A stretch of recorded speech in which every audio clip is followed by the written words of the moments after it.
Welcome, deep divers. Have you ever felt that quiet sort of pull, to really understand yourself, not just the roles you play day to day, but who you actually are underneath it all? Or maybe you felt that desire for a deeper connection, something bigger than just the everyday stuff. Or perhaps just trying to figure out how to handle life's challenges with a bit more well-meaning. If any of that sounds familiar, you are definitely in the right place today. We're about to embark on a pretty expansive journey together. We're doing a deep dive into this incredible, treasure trove of wisdom, really. We've pulled together a whole collection of sources, spiritual texts, philosophical ideas, even some really practical guides spanning centuries, different cultures. It's quite a mix. And our mission today is pretty clear. We're not here to push one single path or belief system. Not at all. Think of us as your guides, sifting through this amazing mosaic of perspectives. We want to pull out those key insights, those aha moments that can maybe shed some light on your journey, help you understand yourself better, find ways to connect more authentically, navigate, the daily grind, and maybe even perceive a reality that's a bit deeper than the usual hustle and bustle. It's kind of a shortcut, maybe, to getting well informed on some of life's biggest questions, with hopefully a few surprises along the way. So, okay, let's unpack this. It really is a mosaic, isn't it? The range of sources we're looking at today is just, well, astonishing. It covers millennia, different cultures. We're talking ancient scriptures, mystical writings, but also modern psychology, and like you said, even practical guides for living. And what's really fascinating, and something we'll keep coming back to, is how often they seem to point towards similar truths, despite coming from totally different worlds, Bhagavad Gita, Eckhart Tolle, Te Ching, Brene Brown. They often echo each other on the core human experience, that search for meaning.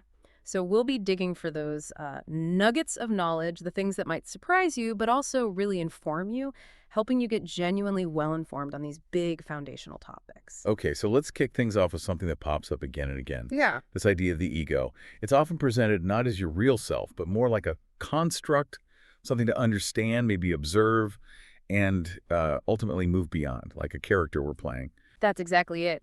And Eckhart Tolle, he has a really accessible way into this. He suggests that often we only become aware of our own ego, its habits, its touchiness, by seeing it reflected in other people. You know that feeling? When someone does something and you get really irritated, or you find yourself judging someone quite harshly. Tolle argues that what really pushes your buttons in someone else, well, it often mirrors something in you, or maybe it's even something you're projecting. So by watching those reactions, you start to see your own egoic patterns. And the really liberating part, the core insight he offers is, you are not the ego. It means you know who you are not. It's not about blaming yourself. It's just clarity, removing that obstacle, That's the first real step towards knowing yourself, clearing the static. Yeah, that idea of not identifying with it, that resonates, and it connects in a slightly different way to the Fifth Agreement by Don Miguel Ruiz. He basically says that what you believe about yourself, your story, your identity, it's not ultimately real. It's just a narrative, a story we've built using symbols and beliefs we picked up. The real you, he says, is unique. It exists beyond all that mental stuff. It's the truth of your presence, just the awareness that is, before you label it. It's like our identity is this elaborate costume, maybe. Right. And the work is recognizing it's a costume, stepping out of it sometimes, experiencing the self without the labels. Right. And if we take that idea even further, A Course in Miracles talks about transcending the ego's identification with form, especially the body. It says, when the body ceases to attract you, and when you place no value on it as a means of getting anything, then there will be no interference in communication. Your thoughts become free, like God's. See, the Course suggests the ego often uses the body to create separation, to emphasize differences. But when the Holy Spirit, as the Course puts it, guides us to see the body purely as a tool for communication, for extending love, then our perception shifts completely. You can experience what it calls a holy instant, where the body's limits just seem to fall away. You feel only the attraction of God, this unobstructed union. It's not about the body literally disappearing, but a huge shift in how we perceive its purpose, releasing the ego's grip on our identity through it. Okay, so if the ego isn't the real deal, and we can kind of see beyond its constructs, then what is going on inside us? Are there inherent forces at play? M. Scott Peck, the psychiatrist, he offers this really compelling dualistic view, a Yeah. kind of internal tug of war. Yeah, Peck makes this really striking point. We all have a sick self and a healthy self. Now, he's not using sick like a moral judgment, you know? It's Yeah. more like observing two competing drives. The healthy self, that's the part that genuinely wants to grow, to evolve spiritually. It's Right. willing to do the work, face discomfort, take risks. It wants expansion. Right. But the sick self, that's the part clinging to the familiar. It fears change, craves comfort and security above all else, even if it means staying stuck. Stagnating. Peck sums it up beautifully. Within each of us is the instinct for godhood and the hope for mankind, and within each of us is the original sin of laziness.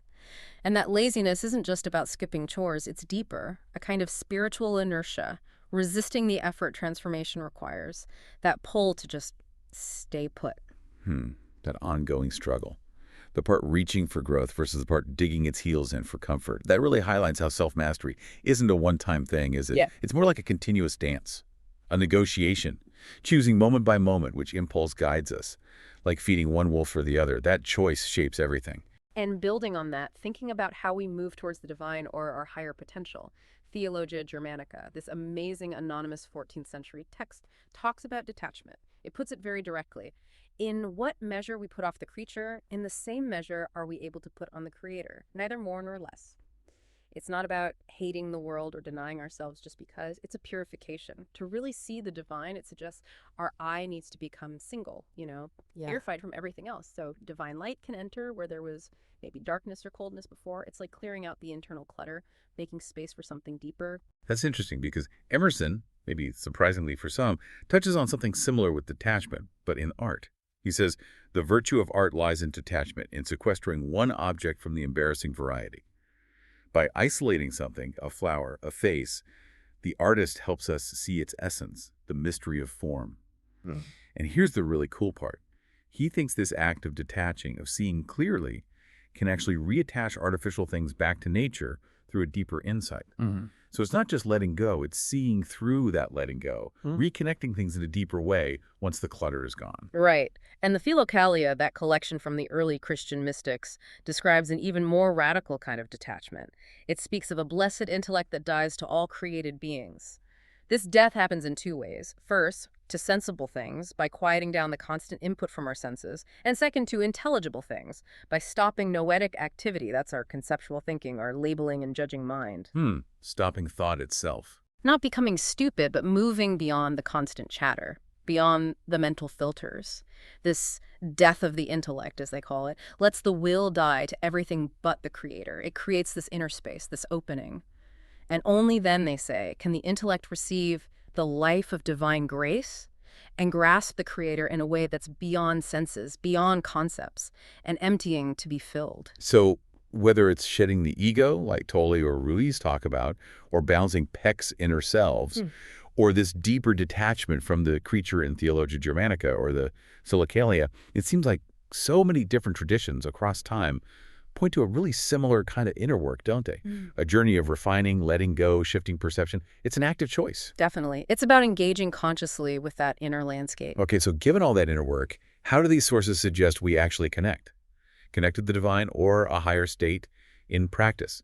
The Bhagavad Gita, for instance, seems to offer different routes. Yeah, the Gita is really pragmatic about this. It recognizes people are at different places spiritually.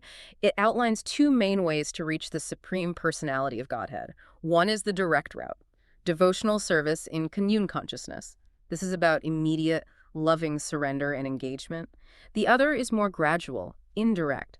It starts with renouncing the fruits of one's activities, not acting selfishly. Okay. And that path leads through stages. Gaining knowledge, then meditation, then understanding the supersoul, that divine spark within, the inner guide, and finally Brahman realization, understanding the impersonal divine essence. The text actually advises the direct path. Devotional service says it's quicker, more fulfilling, but importantly, it says the indirect way is also good, valid for those not quite ready for that direct devotion yet. It respects different capacities. So it's inclusive then, whether you're like Arjuna, already in that devotional space, or someone just starting out, maybe more intellectually. Yeah. There's a way for you now, one size fits all. Exactly. And that devotional path, Bhakti Yoga, became hugely popular in Hinduism. Stephen Prothero mentions how it emphasizes God as personal, emotional, even inspiring, intense longing. It made the divine feel very real, very relatable for millions. It contrasts with the more abstract philosophical idea of God that could feel distant. Bhakti made it a lived personal experience. Right. So how do you do that? How do you cultivate that devotion, that connection? Focused attention seems to be a big theme. Absolutely central. The Bhagavad Gita is very clear. The yogi whose mind is fixed on me verily attains the highest perfection of transcendental happiness. Hmm. And this isn't just feeling good for a bit. It's a deep, lasting state, free from material contamination, found in service to the Lord. Remember the supersoul, that divine presence within everything. Pure devotees, the Gita says, concentrate their minds fully on that presence, consciousness. The idea is this intense focus lets you bypass all the usual distractions and attachments and connect directly to that omnipresent divinity.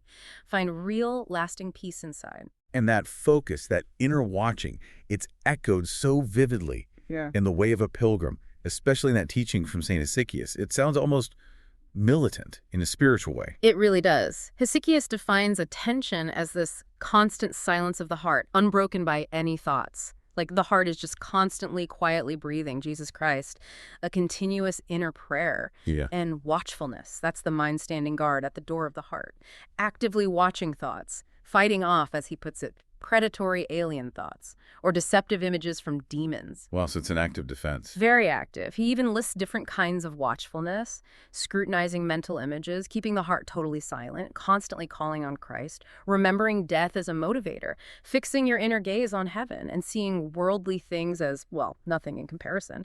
The whole practice is about cultivating this intense, unwavering inner focus, turning the mind into a fortress for truth. So whether it's that kindly consciousness, focusing on the supersoul, or Hesychius's rigorous watchfulness, guarding the heart, this thread of constant disciplined inner work, it seems key, doesn't it? Not just something you do now and then, but a whole way of orienting yourself. Exactly. A continuous practice. But what about when the mind itself, our thinking, feels like the barrier? What if the divine is just beyond our understanding, the cloud of unknowing? That medieval text seems to suggest a totally different approach, almost paradoxical. It really does. It talks about entering a meek darkness, or the night of the intellect. This isn't ignorance like not knowing facts. It's a state of awareness above thought, beyond reason. Our intellect just can't operate there. This divine darkness is the cloud of unknowing. It's described paradoxically as dark with excess of light. Dark with light.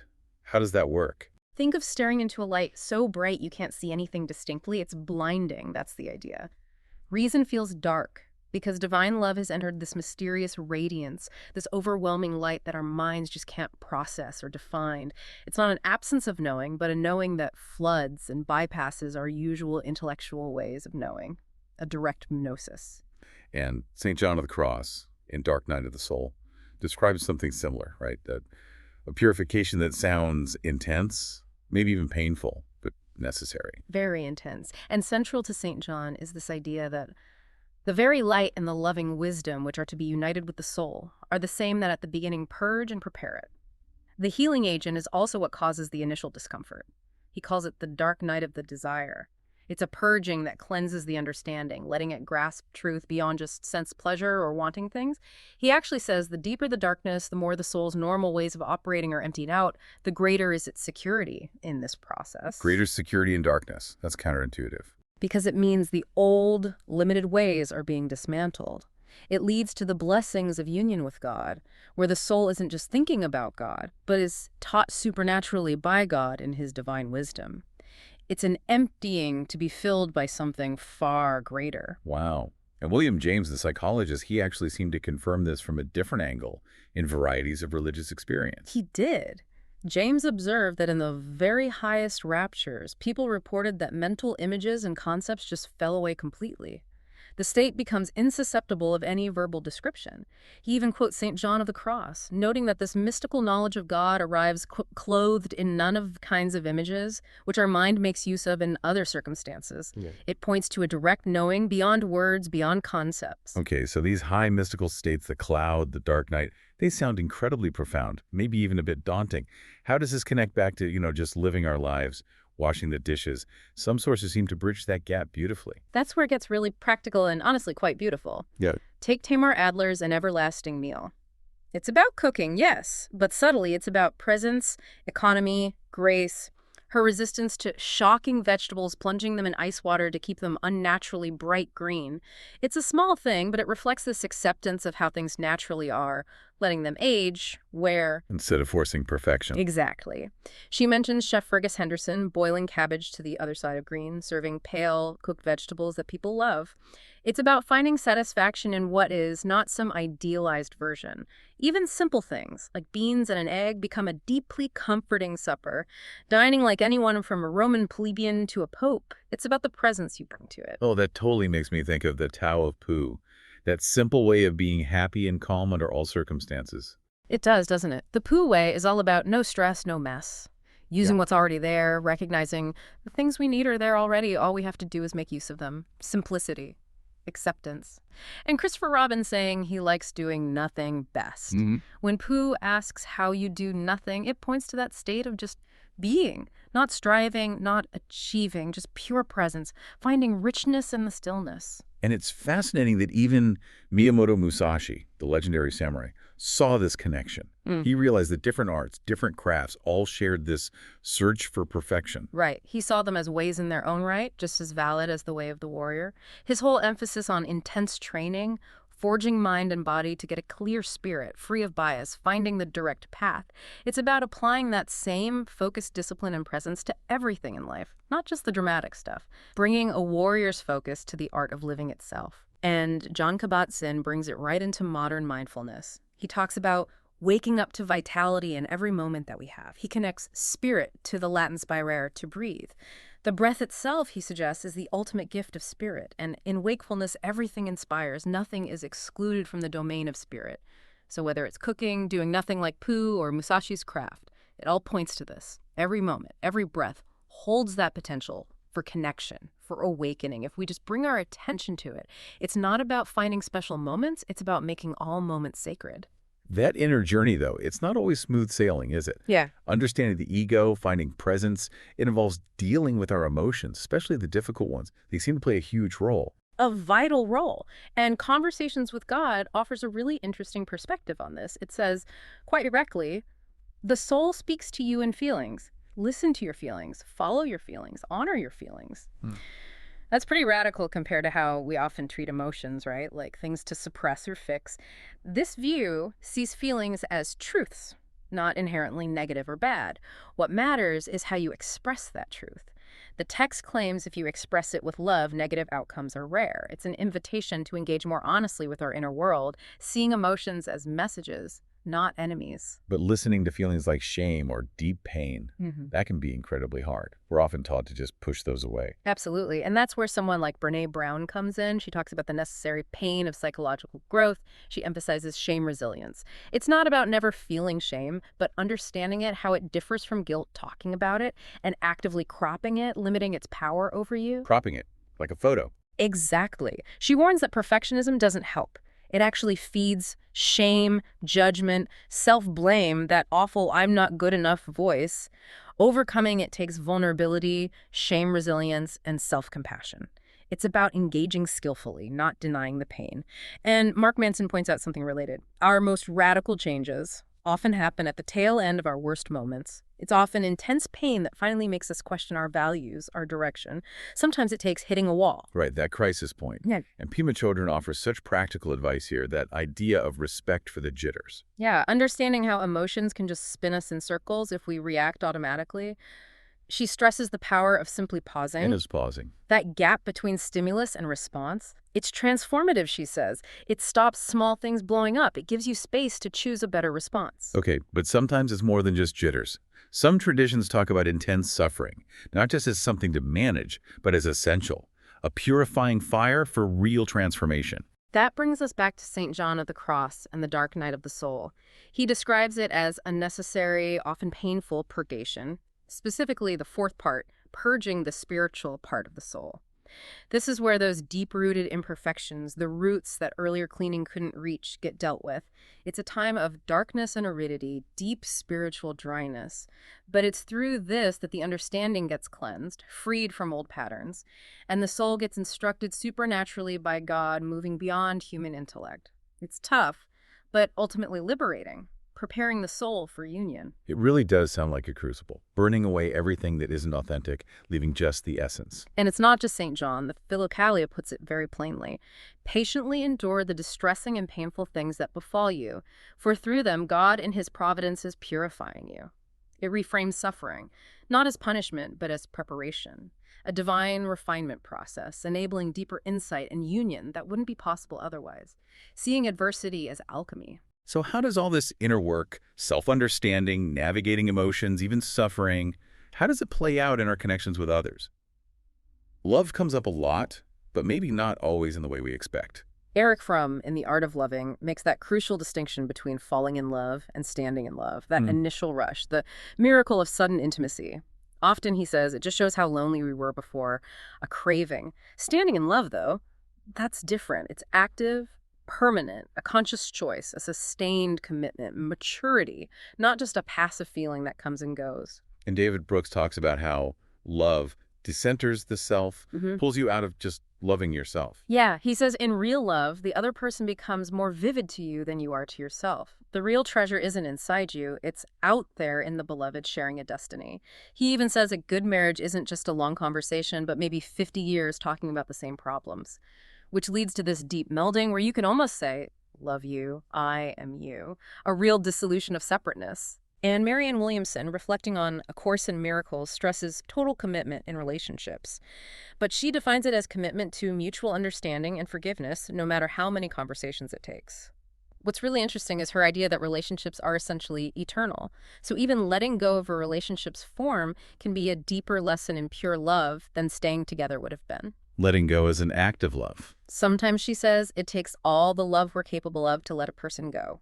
It reframes separation completely, not failure, but profound love and growth, a lesson in non-attachment. And connecting this to the bigger picture, Conversations with God, mentions the cosmic wheel, the sacred rhythm, the no beginning, no end nature where souls journey. Now, is this the karmic wheel of popular understanding working off debts? The text says explicitly no such thing in that punitive sense. Instead, the cosmic wheel is this joyful cycle of experiencing yourself, becoming yourself. No unworthiness, no debt, no punishment, just self-creation, experience, expansion. It highlights this inherent grace in the cosmos. Okay, moving beyond our personal lives and relationships, these sources also push us to think bigger, about the nature of reality itself, the divine, to look beyond the immediate surface. Eckhart Tolle gives us a really useful starting point here. He says, God is formless consciousness and the essence of who you are. Everything else is form. He sees reality as this dance between form and space, thingness and no-thingness. But most people, he observes, are so caught up in form senses, thoughts, emotions, that they miss the vital hidden half, the formless essence. This identification with form keeps us trapped in the ego, unable to sense that deeper being within and around us, like only seeing the waves, never the ocean. And the Bhagavad Gita offers that more nuanced view, right, about the relationship between form and formless. Exactly. It says that realizing the impersonal Brahman, the formless absolute, is incomplete. It's like seeing the sun's rays but not the sun itself. You get the light but not the source. The supreme personality, Kala, is described as Saksidananda Vigraha, the form of eternity, knowledge, and bliss. This suggests the ultimate reality isn't just abstract and formless, it's a complete blissful personal form that includes and goes beyond both, a fuller picture. Then you have someone like Plotinus, the Neoplatonist philosopher, wrestling with the one. This ultimate source, he says, is neither intellect nor intelligible. It's beyond thought, the origin of thought. He wonders if it thinks it or is without thought, ultimately calling it the good, the most simple thing, just this primal, undifferentiated source, beyond categories, the ground of everything. And Lao Tzu, in the Tao Te Ching, give that beautiful, almost poetic description of the Tao.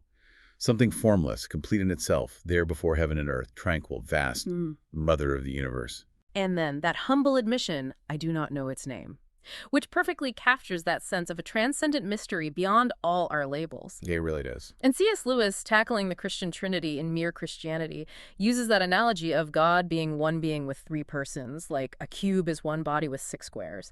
He distinguishes begetting, like the Father and Son, same kind, from making, creating something different. And he throws out this fascinating idea. Maybe nature, space and time, was created precisely to allow for manyness, so the unified divine could express itself in infinite forms, the dance of the one and the many. So with these huge concepts of reality, where does our own consciousness fit in? Are we separate little sparks or part of the fabric? Deepak Chopra connects it directly to time. The past, present, and future are all properties of consciousness. Past is memory, future is anticipation.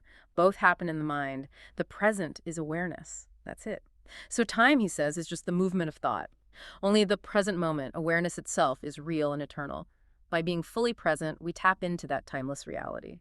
Which resonates with Teilhard de Chardin's vision in The Phenomenon of Man, that idea of convergence. Right. Teilhard, the paleontologist priest, saw science, philosophy, religion, all converging as they approached the whole, like meridians towards a pole. He believed the universe has a direction because it contains and creates consciousness. Space-time itself is convergent. It's all moving towards what he called the omega point, a final state of unified, complex consciousness where everything fuses together, a grand evolutionary destiny for consciousness itself. And Joseph Campbell constantly reminds us about duality in time and space. Everything seems split. Good devil, self-other. Yeah, he urges us to see those dualities, like he or she, for God, as just springboards, tools to leap into the transcendent, non-dual reality that underlies all the distinctions our minds create. The goal is the unity beyond the pairs of opposites. But sometimes understanding doesn't come through concepts or philosophy, does it? It comes through intuition, visions, direct experiences of, well, the other world. Black Elk's story is such a powerful example of that. His life was shaped by these profound visions, this direct line to the spirit world. John Neihart, who wrote it down, felt a spirit made him go to preserve that sacred knowledge. And Black Elk himself, after years of holding on to these visions while practicing Catholicism, saw Neihart as the chance to finally share them, to pass on that sacred burden. It shows how vital these non-rational ways of knowing can be. And the rituals, like using the sacred pipe, offering it to the four directions, the spirit Mother Earth, the scouts smoking it to promise truth. Those weren't just symbolic, were they? Not at all. They were active engagements with a living spiritual reality. Every action had meaning, connecting them to the cosmos, to each other, through sacred truth, real, tangible connection. Which brings up the modern context. Sam Harris talks about psychedelics, for some people, opening up an inner landscape worth exploring. Yeah, he discusses how, for some, these experiences can reveal how much of our unhappiness is just temporary mental construction, like seeing the mind as a video game where you keep dying in the same spot until you learn the pattern.